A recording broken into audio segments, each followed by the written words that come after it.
दीवाना मैं पामगढ़ के, माया करता हूँ रानी दिल खोल के। दबंग दीवाना मैं पामगढ़ के, माया करता हूँ रानी दिल खोल के। अरे पूछा था बे मोरे गाँव, मैं तोर दीवाना था रानी, मैं उमन दीवाना था।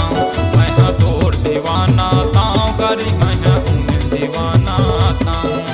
दबंग दीवाना ते पामगढ़ के, मैया करता हूँ राजा दिल खोल के। दबंग दीवाना ते पामगढ़ के, मैया करता हूँ राजा दिल खोल के। अरे पूछा ना हूँ तोरे गाँव, मैं हाँ तोर दीवानी था राजा, मैं हाँ तोर दीवानी था।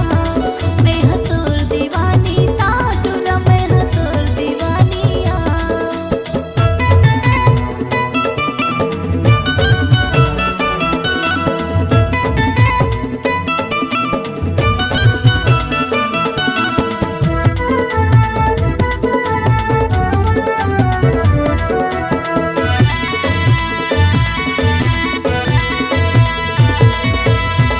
ठेला के पानी पूरी तोला मैं खावा हूँ।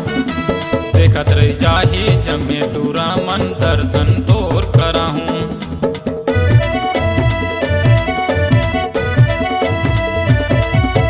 वही ढाबा के चिकन चिल्ली मोला ते खवावे। देखत रह जाही टूरा मन का दर्शन मोर करावे। ऐसे दीवाना मैं पामगढ़ के, माया करता हूँ रानी दिल खोल के।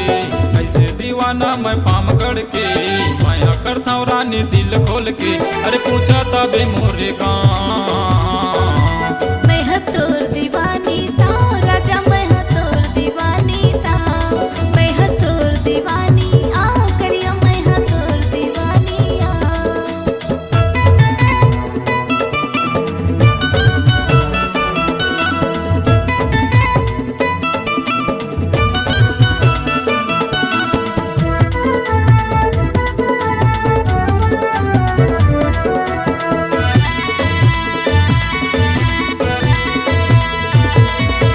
पामेगढ़ के बाजार में रानी तोला मैं घुमा हूँ।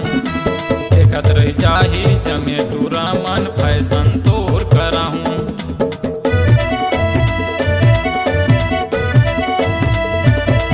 हाँ पामगढ़ के बाजार में राजा मोला ते घुमा दे।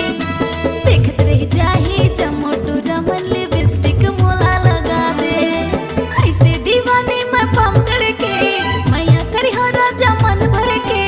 ऐसे दीवानी मैं पामगढ़ के, मैया करी हो राजा मन भर के। अरे पूछा ना हूँ तोरे गाँव, मैं हाँ तोर दीवानी था राजा, मैं हाँ तोर दीवानी था।